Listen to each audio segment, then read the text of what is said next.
श्री हरि बोलो ग्रंथराज श्रीमद्भगवद्गीता जी की जय। श्री परमात्मने नमः। गीता सुगीता कर्तव्या किमन्यः शास्त्र विस्तरः या स्वयं पद्मनाभस्य मुख पद्माद्विन्यः सृता। अथ ध्यानम्। शांताकारं भुजगशयनं पद्मनाभ सुरेशं विश्व आधारं गगन सदृशं मेघवर्ण शुभांगम लक्ष्मीकान्तं कमलनयन योगिभिः ध्यान गम्यं वंदे विष्णुं भवभयहरं सर्वलोकैकनाथम्। यं ब्रह्मा वरुणेन्द्र रुद्रमृतः स्तुन्वन्ति दिव्यस्तवैर्वेदैः साङ्गपदक्रमोपनिषदः गायन्ति यं सामगाः। ध्यान अवस्थित तद्गतेन मनसा पश्यन्ति यं योगिनो यस्यान्तं न विदुः सुर असुरगणा देवाय तस्मै नमः। वसुदेव सुतं देवं कंस चाणूरमर्दनम् देवकी परमानंदम कृष्णं वंदे जगद्गुरुम्। भगवद गीता अध्याय 2 श्लोक 30। श्लोक 30।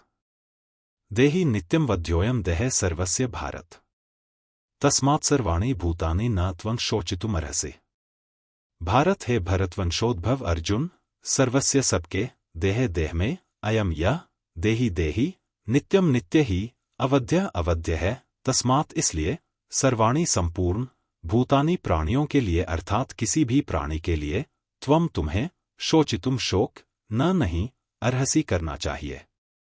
व्याख्या। देहि नित्यम वध्योऽयं देह सर्वस्य भारत मनुष्य देवता पशु पक्षी कीट पतंग आदि स्थावर जंगम संपूर्ण प्राणियों के शरीरों में यह देहि नित्य अवध्य अर्थात अविनाशी है।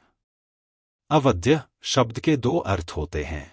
1, इसका वध नहीं करना चाहिए और 2, इसका वध हो ही नहीं सकता। जैसे गाय अवध्य है अर्थात कभी किसी भी अवस्था में गाय को नहीं मारना चाहिए, क्योंकि गाय को मारने में बड़ा भारी दोष है, पाप है। परंतु देही के विषय में देही का वध नहीं करना चाहिए ऐसी बात नहीं है। प्रत्युत इस देही का वध नाश कभी किसी भी तरह से हो ही नहीं सकता और कोई कर भी नहीं सकता। विनाशम व्ययस्यास्य न कश्चित् कर्तुमर्हति। 2:17। तस्मात् सर्वाणि भूतानि न त्वं शोचितुमर्हसि। इसलिए तुम्हें किसी भी प्राणी के लिए शोक नहीं करना चाहिए, क्योंकि इस देही का विनाश कभी हो ही नहीं सकता और विनाशी देह क्षण मात्र भी स्थिर नहीं रहता। यहाँ सर्वाणि भूतानि पदों में बहुवचन देने का आशय है कि कोई भी प्राणी बाकी न रहे अर्थात किसी भी प्राणी के लिए शोक नहीं करना चाहिए। शरीर विनाशी ही है, क्योंकि उसका स्वभाव ही नाशवान है, वह प्रतिक्षण ही नष्ट हो रहा है। परंतु जो अपना नित्य स्वरूप है उसका कभी नाश होता ही नहीं। अगर इस वास्तविकता को जान लिया जाए तो फिर शोक होना संभव ही नहीं है। प्रकरण संबंधी विशेष बात। यहाँ 11वें श्लोक से 30वें श्लोक का जो प्रकरण है यह विशेष रूप से देही देह नित्य नित्य सत सत अविनाशी विनाशी इन दोनों के विवेक के लिए अर्थात इन दोनों को अलग अलग बताने के लिए ही है। कारण कि जब तक देही अलग है और देह अलग है यह विवेक नहीं होगा तब तक कर्मयोग ज्ञान योग भक्ति योग आदि कोई सा भी योग अनुष्ठान में नहीं आएगा। इतना ही नहीं, स्वर्गादि लोकों की प्राप्ति के लिए भी देही देह के भेद को समझना आवश्यक है। कारण कि देह से अलग देही न हो तो देह के मरने पर स्वर्ग कौन जाएगा। अतः जितने भी आस्तिक दार्शनिक हैं वे चाहे अद्वैतवादी हों चाहे द्वैतवादी हों किसी भी मत के क्यों न हों सभी शरीरी शरीर के भेद को मानते ही हैं। यहाँ भगवान इसी भेद को स्पष्ट करना चाहते हैं। इस प्रकरण में भगवान ने जो बात कही है वह प्रायः संपूर्ण मनुष्यों के अनुभव की बात है। जैसे देह बदलता है और देही नहीं बदलता। अगर यह देही बदलता तो देह के बदलने को कौन जानता। पहले बाल्यावस्था थी, फिर जवानी आई, कभी बीमारी आई, कभी बीमारी चली गई। इस तरह अवस्थाएं तो बदलती रहती हैं, पर इन सभी अवस्थाओं को जानने वाला देही वही रहता है। अतः बदलने वाला और न बदलने वाला ये दोनों कभी एक नहीं हो सकते। इसका सबको प्रत्यक्ष अनुभव है। इसलिए भगवान ने इस प्रकरण में आत्मा अनात्मा ब्रह्मजीव प्रकृति पुरुष जड़ चेतन माया विद्या आदि दार्शनिक शब्दों का प्रयोग नहीं किया है। यद्यपि इस प्रकरण में 15वें और 21वें श्लोक में 2 बार पुरुष शब्द का प्रयोग किया गया है, तथापि वह दार्शनिक प्रकृति पुरुष के अर्थ में प्रयुक्त न होकर मनुष्य के अर्थ में ही प्रयुक्त हुआ है।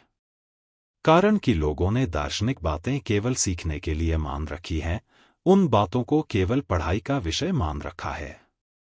इसको दृष्टि में रखकर भगवान ने इस प्रकरण में दार्शनिक शब्दों का प्रयोग न करके देहदेही, शरीर शरीरी, असत सत, विनाशी अविनाशी शब्दों का ही प्रयोग किया है।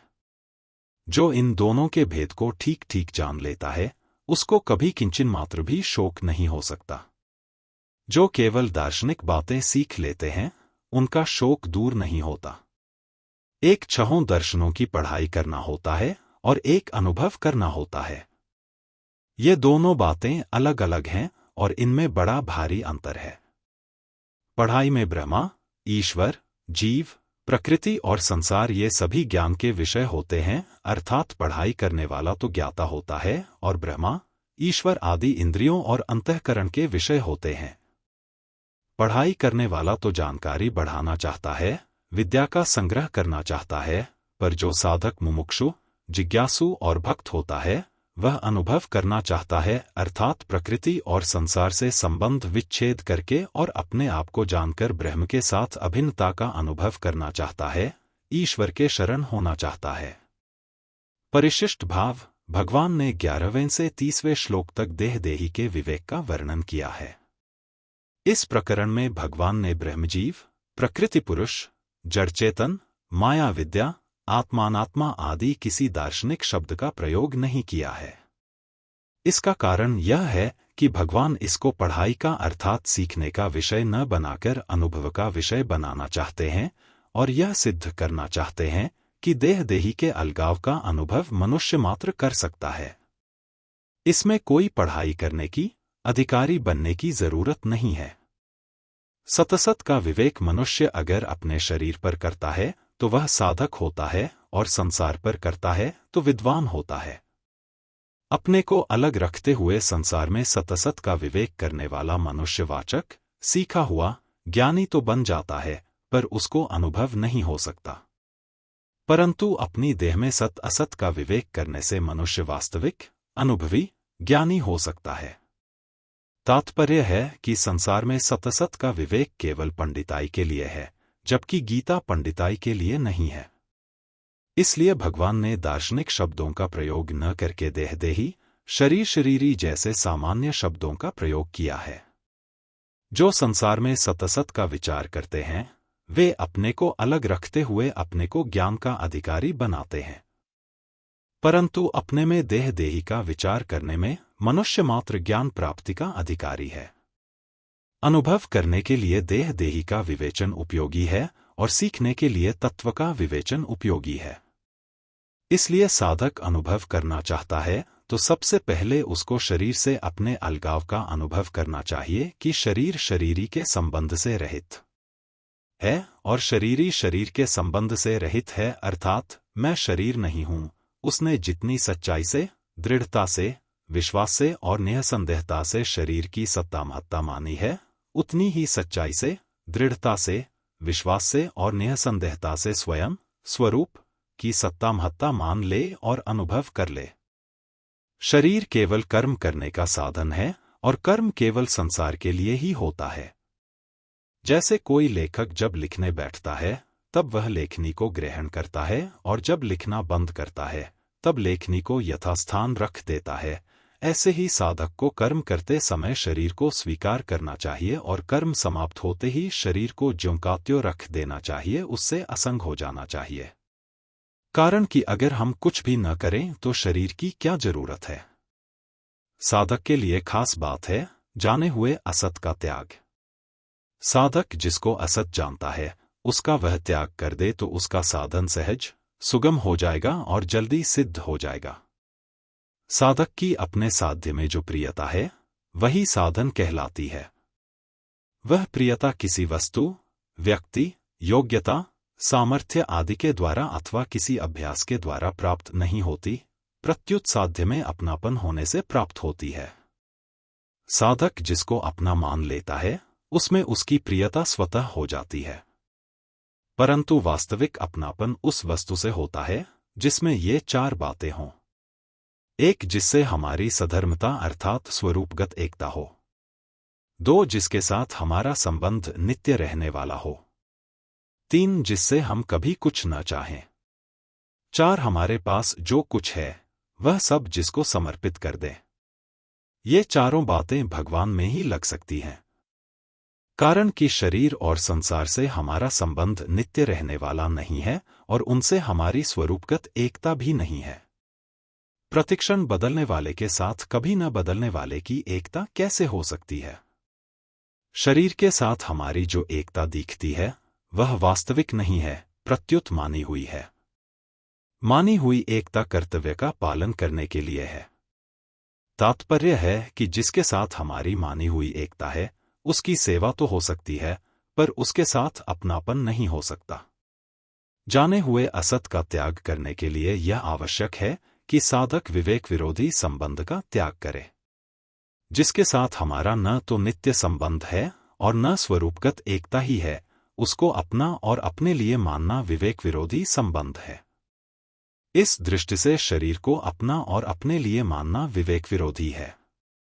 विवेक विरोधी संबंध के रहते हुए कोई भी साधन सिद्ध नहीं हो सकता। शरीर के साथ संबंध रखते हुए कोई कितना ही तप कर ले, समाधि लगा ले, लोकांतर में घूम आए, तो भी उसके मोह का नाश तथा सत्य तत्व की प्राप्ति नहीं हो सकती। विवेक विरोधी संबंध का त्याग होते ही मोह का नाश हो जाता है तथा सत्य तत्व की प्राप्ति हो जाती है। इसलिए विवेक विरोधी संबंध का त्याग किए बिना साधक को चैन से नहीं बैठना चाहिए। अगर हम शरीर से माने हुए विवेक विरोधी संबंध का त्याग न करें तो भी शरीर हमारा त्याग कर ही देगा। जो हमारा त्याग अवश्य करेगा, उसका त्याग करने में क्या कठिनाई है? इसलिए किसी भी मार्ग का कोई भी साधक क्यों न हो, उसे इस सत्य को स्वीकार करना ही पड़ेगा कि शरीर मैं नहीं हूं, शरीर मेरा नहीं है और शरीर मेरे लिए नहीं है, क्योंकि मैं अशरीरी हूं, मेरा स्वरूप अव्यक्त है। जब तक साधक का शरीर के साथ मैं मेरेपन का संबंध रहता है, तब तक साधन करते हुए भी सिद्धि नहीं होती और वह शुभ कर्मों से, सार्थक चिंतन से और स्थिति की आसक्ति से बंधा रहता है।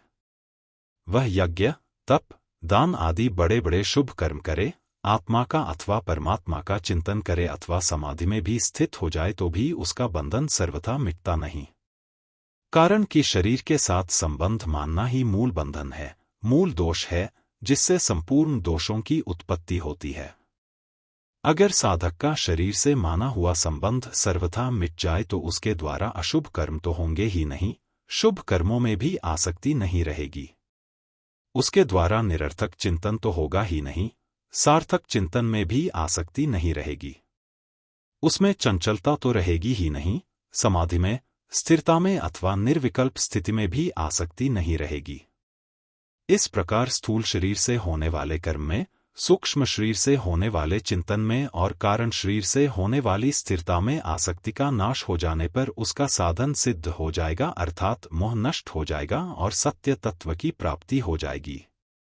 इसलिए भगवान ने अपने उपदेश के आरंभ में शरीर का संबंध सर्वथा मिटाने के लिए शरीर शरीरी के विवेक का वर्णन किया है।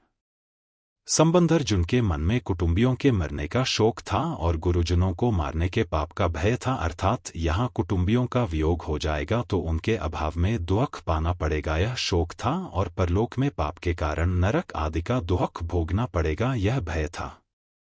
अतः भगवान ने अर्जुन का शोक दूर करने के लिए 11वें से 30वें श्लोक का प्रकरण कहा और अब अर्जुन का भय दूर करने के लिए क्षात्र धर्म विषयक आगे का प्रकरण आरंभ करते हैं।